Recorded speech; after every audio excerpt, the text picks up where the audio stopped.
Good morning. তো সবাই কেমন আছো? আশা করি সবাই ভালোই আছো। তো আজকের আমাদের আলোচনার বিষয় হলো জল প্রদূষণ। তো আজকে আমরা জল প্রদূষণের বিভিন্ন দিকগুলো আলোচনা করব। তো আজকের ক্লাসটি শুরু করা যাক।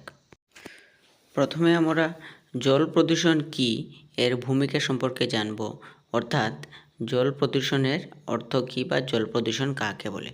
জল প্রদূষণ হলো যখন নদী, পুকুর বা সমুদ্রের জলের মধ্যে ময়লা বা ক্ষতিকারক পদার্থ মিশে যায়, এর ফলে জল নষ্ট হয়ে যায় এবং তা মানুষ, পশুপক্ষী এবং গাছের জন্য ক্ষতিকারক হয়ে ওঠে, তাহাকে জল প্রদূষণ বলে। অর্থাৎ জল প্রদূষণের মাধ্যমে বা জল প্রদূষণের স্থিতিতে আমরা দেখতে পাই কি, নদী, পুকুর বা বিভিন্ন জলাশয়ের জল যখন নষ্ট হয়ে যায় তখন তাকে আমরা জল প্রদূষণ বলি। এই জল প্রদূষণ সাধারণত মানুষের দ্বারাই হয়ে থাকে। মানুষের দ্বারা বিভিন্ন আবর্জনা বা পদার্থ জলে ফেলে দেওয়া হয়, তাই জল প্রদূষণ হয়।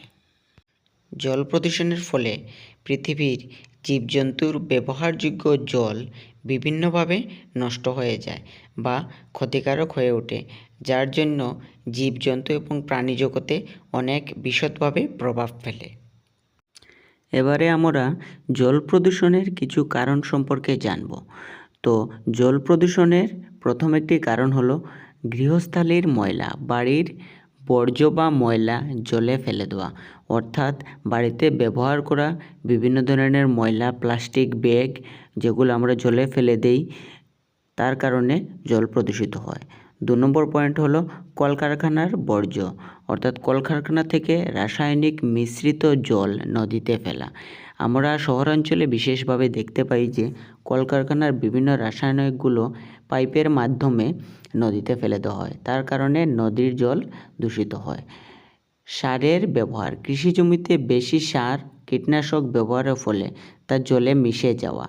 আমরা দেখতে পাই যে বর্তমান সময়ে কৃষিক্ষেত্রে অধিক মাত্রায় জৈবিক সার প্রয়োগ করা হয়, যার ফলে বৃষ্টির জলের সাথে মিশে সেই সার নদীতে বা বিভিন্ন জলাশয়ে গিয়ে পৌঁছায়, যার কারণে জল প্রদূষিত হয়।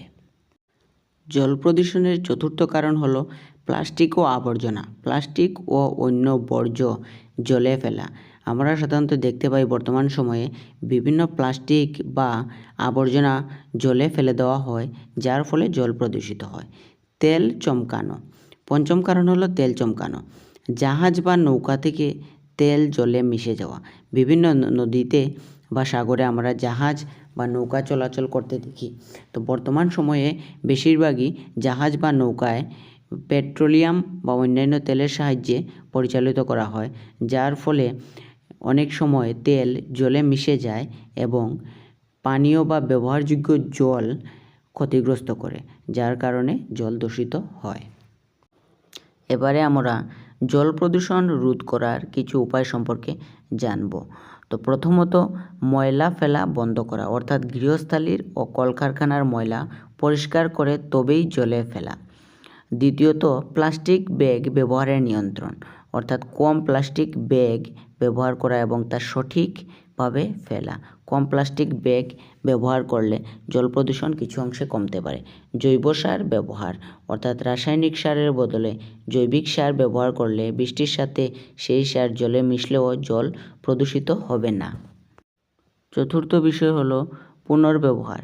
ব্যবহৃত জল পুনর্ব্যবহার করার ব্যবস্থা করা। ব্যবহৃত জল যদি আমরা পুনর্ব্যবহার করি তাহলে জল প্রদূষিত কম হবে। পঞ্চম, মানুষকে সচেতন করা, সবাইকে জল দূষণের ক্ষতি সম্পর্কে জানানো, যার ফলে জল প্রদূষণ বন্ধ হবে বা কমবে। তো আজকের ক্লাস এতটুকুই। দেখা হচ্ছে পরবর্তী ক্লাসে।